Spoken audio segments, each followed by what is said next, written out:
Hey, what's up guys, Alex here, thank you for checking this video and welcome to the vlog number 10 of the daily vlog challenge that I'm not following through because of course it's today's October 13 and I did only 10 videos, so I skipped 2 days because of course I'm tired, I'm not consistent. It's hard to make daily vlogs, especially when you don't know what to talk about. It's kind of stupid. But anyway, what I'm doing right now, I'm working on my elementary OS operating system on the System 76 Gazelle computer, and I'm actually coding the new version of Sequeler.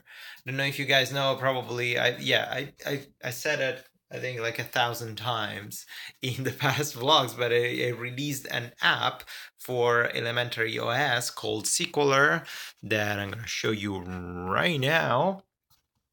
And this is my elementary OS. So if I open here and I go inside programming, development, boom, there you go, Sequeler. And Sequeler is a really simple Linux application. It's native GTK written in Vala. It's a really simple application that gives you the ability to connect to a database. Right now it supports just these 4 type of SQL-based databases. So MySQL, MariaDB, PostgreSQL, and SQLite. And it doesn't accept, right now it doesn't support SSH or remote or stuff like that, but it's really simple. And every time you create a new connection, it stores automatically everything to your library. So you have all your stuff here, you can edit your connection, you can color code your connection to keep them more organized. And then if you log in into your specific connection, then you have a really simple and straightforward SQL code injection where you can write SQL. So for example, you can write select, I'm typing with one hand, so it's really hard, select everything. So start from, let's say, WP underscore posts. So that's posts, because this is WordPress database, of course. Then you can run the query, automatically run queries, and returns everything to these like file 3, like 3 view organized, where you can scroll the content. This is scrollable. You can resize the column. Really simple, like nothing crazy, nothing groundbreaking, and really standard. And to do this, this is the entire application. It doesn't do anything else. It accepts pretty much any type of SQL injection. It gives you the results here if there's something to print, but doesn't do anything else. Can log out, of course. You have some preferences and bunch of settings. You can convert it into a dark interface and it gets super cool, but whatever, I prefer the light interface. This is a really simple application, and to build this application, I had to code a lot. That was like a lot of files, and I had to learn Vala and learn how to interact with Vala, how to properly respect the Vala coding. As you can see, it's really like object-oriented programming, like similar to PHP, but way more strict, and it's really hard. And that's the basic application. Is just really the initial release of the application. The final goal is to have something like PHP MyAdmin, or something like, if you're on a Mac, like SQL Pro or Navicat or whatever other application you can use on Windows. I have no idea, but that's the goal. And it's gonna take me a lot of time, and I don't know, like probably because it's tedious and I don't really know what I'm doing because it's a new application, it's a new coding language. Would you guys be interested in just like watching me streaming live while I'm coding these things and I'm doing like tons of mistakes? It would be kind of funny, like seeing actually a developer not knowing what he's doing and just swearing and having mental breakdowns once every 5 minutes because I don't really know what to do. I don't know if you want to see like me doing some live streams for like while I'm coding in Linux, while I'm coding with Vala, that would be like really interesting. Let me know if you would be interested in this. Let me check some comments. You guys are already texting and saying hi. Hello, Dan. Hello, Nahid. Good evening. Hello, Mohammed. Nice app. Thank you so much. Hi, Mark. It looks like Sublime Text.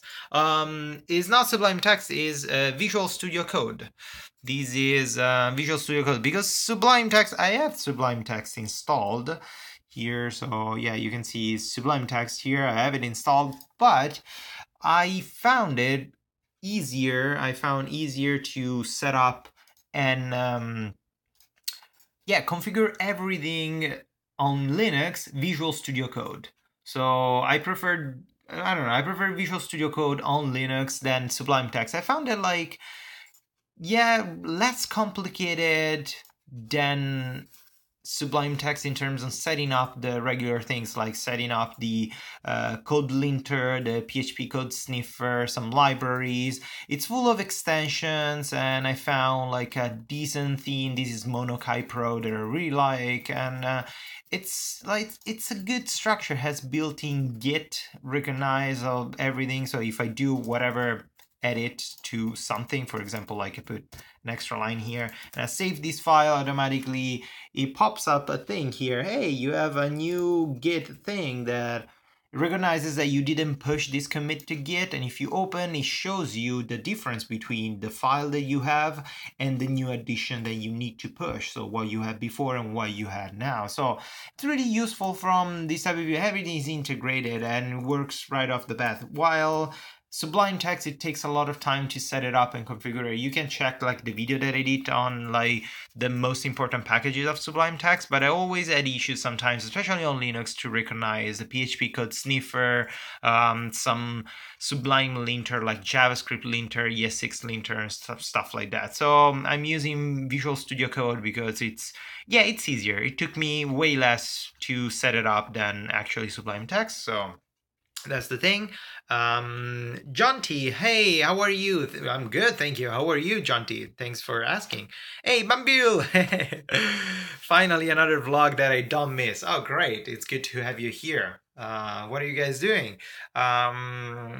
Mohammed asks, are you doing this app because you have new touch to the database system, or you're just doing it to learn how it works? Oh, I'm doing it because I want to learn Vala and GTK in order to build another application that is Akira, that is my design, UX design app. If you check the playlist on my YouTube channel about like Linux, like switching to Linux, I had a vlog where I explain why I'm switching to Linux and what I'm missing, what I need in order to switch to Linux. One of the things that I need in order to switch to Linux is a fully functional design, like web design, UX design application that right now Linux doesn't have. I know a lot of people suggested Gravit Designer, but I don't really like it because it's Electron app. Is a web application wrapped inside desktop environment, like a desktop wrapper to run on desktop, but it's heavy. It's just like it's stupid. Like, I don't know, it's my personal opinion, but running a JavaScript application on a desktop, it's really not good. Like, you will find the difference. Like, try to compare Atom, like GitHub Atom with Sublime Text. Like, Atom is built in HTML, CSS, and JavaScript. Sublime Text is built in C++. So the speed is not comparable. Like, Sublime Text is so fast and so stable and reliable. So yeah, that's why I don't like Gravit Designer. And my goal is to learn Vala and GTK in order to build a UX design app built in Vala, built in C++, a native Linux application for design. That's it. Nahid said the Git integration looks promising. I'm going to take a look at it. Yeah, just take a look at it. You will find it that it's really comfortable as a program. Like, sometimes you have some... It's built by Microsoft, so you will find that it kind of looks like a Microsoft product. Sometimes I don't like it, but you will find it really comfortable and easy to learn. Francis asks, do you use Elementary as your daily driver? How is compared to other Linux distros you have tried? Yes, I use Elementary. I mean, for work, unfortunately, I'm still forced to use a Macintosh, like Apple computer, because everyone at work has an Apple computer. My boss, like the company that I'm working for, offered me, like gave me an Apple computer to work, so I'm working with that. My actual daily driver is a MacBook, but like personally I use Elementary OS. I found it more like visually refined than other applications. I don't know if like it's a selling point, but I never like I tried Ubuntu, the default Ubuntu. Never tried Unity. I know right now they just switched to GNOME, but I tried Ubuntu GNOME and I was going with that at the beginning. But then I found it too unstable, like a lot of hiccups, a lot of issues. And then I found out that the GNOME interface is actually built in JavaScript, and sometimes it's heavy and it doesn't perform well. It's really janky, it's not reliable. But I really like the GNOME environment, like the sort of like Mac OS feeling of the GNOME environment with those icons, the interactions and the gesture and all this kind of thing. So I was looking for a similar operating system or a similar distro. I tried Arch Linux, I tried Manjaro, I tried Ubuntu Budgie Linux with the Budgie desktop environment, but everything was feeling kind of like wonky, not really stable, not really reliable. So I decided to go with Elementary OS because the developers of Elementary OS are basing the operating system on Ubuntu. So already I have all the packages that I'm used to use, and I have access to all the terminal commands that I'm used to. So I'm like apt, get, update, upgrade, all the deb packages, building a deb package, building a snap app. Like everything was feeling like I was feeling comfortable because I always used Ubuntu. And but the entire desktop environment, it's a new desktop environment called Pantheon that it's built in Vala. So Vala compiles in C++. It's not JavaScript, not HTML, CSS, C++. Super fast, super snappy, and I like the approach of the developers of Elementary OS, the approach of having a super refined and easy to use user interface and user experience for everyone. So you don't need to be super skilled with the terminal. You don't need to tinker around too much or like tweak too much if you don't want to. You have the ability, but if you don't want to, you have an operating system that as soon as you install it, super polished, super well refined. Love the graphics, love the UI, love the interface, love the buttons, and they have a really strict attention to details, and I love it because I'm a visual person. As a designer and developer, I like to have a really nicely designed environment. So I find Elementary OS kind of like faster than GNOME, the regular GNOME.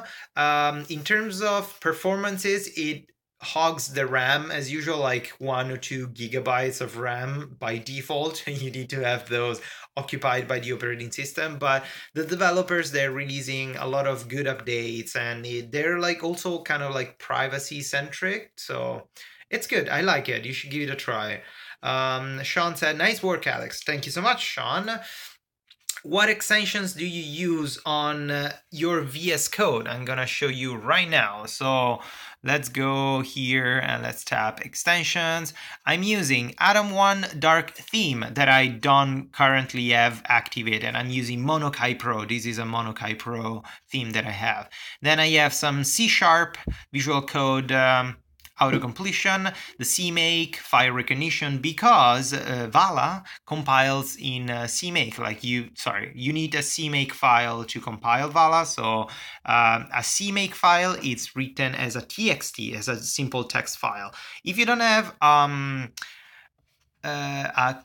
text editor that recognizes that this is a CMake file and not a text, you won't have all these color coding. So you want to have recognized if you're typing a library, if you're typing a file, if you're typing a string, if you're typing some like explanations or comment, everything will look flat and white the same. So I use the CMake extension to automatically recognize these type of files. Then I have the CMake tools that extend the CMake support. I tried Cobalt 2, that is the theme created by Westboss, one of the best online educators ever. Dracula also is another theme. Emoji support, never used it, but I want to hear. ESLint, so JavaScript ES6 convention lint. Git history, I installed Git history and Git ignore to have like more integration, like a better integration in Git. Import constant display, I don't really know what this is. Linux theme for VS Code to update the entire interface and update also the sort of like GTK wrapper and window around to make it work better with Linux. Then the markdown linter, so for the readme file it's better. Material theme to change the look and feel of the tabs and the sidebar. Monokai Pro that I'm using. A panic theme, another type of theme, and then some PHP debugger, code blocker, Sublime Text key map. So I'm converting automatically the keys, the shortcuts of Visual Studio Code into the shortcuts of Sublime Text because I'm used to Sublime Text. So I like those type of shortcuts. Vala code to recognize the Vala language. Better icons. VS Code icons are the default. I think I'm using the VS Code great icons that are, in my opinion, are better than the default icons. And I'm talking about the file icons. Oops, let me go to the file. I'm talking about these file icons. Recognizes this is a GNOME icon. There is a Linux. Vala is developed by GNOME, and then whatever other things. So these are the extension that I'm using in Visual Studio Code, and it's pretty sweet. Another couple of messages. Let me switch again. There you go, my face again. Wow, I look awful. I'm super tired. Good luck, buddy. You are gonna do great. Thank you, Mohammed. I'm not sure. It's really hard, and to do SQLer, it took me more than 2 months. I wasn't expecting that. It's a super simple application, so I'm not sure when I'm gonna be able to release a Kira or something like usable. Bambule says Elementary is also kind of more OS X-like. Yes, that's why I like it. I'm OS X, like a Mac OS user. I've been for many, many years. In my opinion, while Ubuntu and GNOME aims more at a Windows user. Ubuntu, I kind of like it. Yeah, I kind of see like more like toolbar type of approach of a Windows user. GNOME, I think also GNOME has a lot of macOS references or macOS influence, because like the interface and the type of animations and how you interact with the app, it looks more interact with the desktop environment, it looks more Apple-y than Windows-y. I don't know if you agree. Bambule asks, in the plugin series, do you use FireCode as a font in your Sublime? I think I saw ligatures. Yes, I'm using FireCode. Unfortunately, Sublime Text doesn't fully support ligatures. That's why I also switched to Visual Studio Code on Linux, because it fully supports ligatures in with FireCode, and FireCode is a super sweet font that has ligatures, and I love them. Mohammed asks, does Visual Studio Code has mobile app simulator to test hybrid mobile apps? I don't know. I'm sure there's an extension for it. I'm sure. Are you using Pop OS? I'm using it on the Linux, like the HTPC build that it did. It's still not released, so it's still in beta. It's really stable, actually. I was using it on the System 76 as well in alpha, and it was really stable. But I'm waiting for it to be out of beta completely, fully released, to fully install it from scratch, like a blank install on my HTPC that I'm gonna use as a desktop computer. So I'm gonna have Elementary OS on the laptop and then Pop OS on the desktop. Let's see how it goes. I don't know. But I like it. I really like the developer approach that I had in Pop OS. They're mostly focused on libraries, dependencies, how you want to say it, packages, like a new version of PHP, an easier setup for a local environment to develop. So all these kind of great stuff for developers. Kamal says, just install VS Code. It's really good and easy to use. Going to try it over the next couple of days. Good stuff. What's your view on web apps versus native apps? It depends. Like, web apps are with Electron and Meteor and all this kind of stuff are getting like more and more momentum, but still, um, it's a matter of computing, it's a matter of processing, it's a matter of performances. So you have, if you build a web app in JavaScript, JavaScript is a high level coding language. That means that it's really high and far away from the CPU. Instead, C++, C, C Sharp are all low-level applications, low-level coding languages, so are really close and attached, like visually speaking, to the CPU. So when you run a code written, like if you run the same exact code written in JavaScript or written in C or C++, the C++ code will always outperform the JavaScript code, will always be better, faster, stable, reliable, because it's so close to the CPU that can tap easier, like they can tap better the CPU without stressing too much, without passing too many layers to reach the CPU and compute everything. So I can understand, like I feel I notice, like I understand the appeal of a web app because you can build a native, like a native looking application for desktop or for your mobile phone, for a tablet, just with HTML, JavaScript, and CSS. That's amazing. You build your, basically you build your website, then you wrap it inside a wrapper and you release it for desktop. So you have just one single code base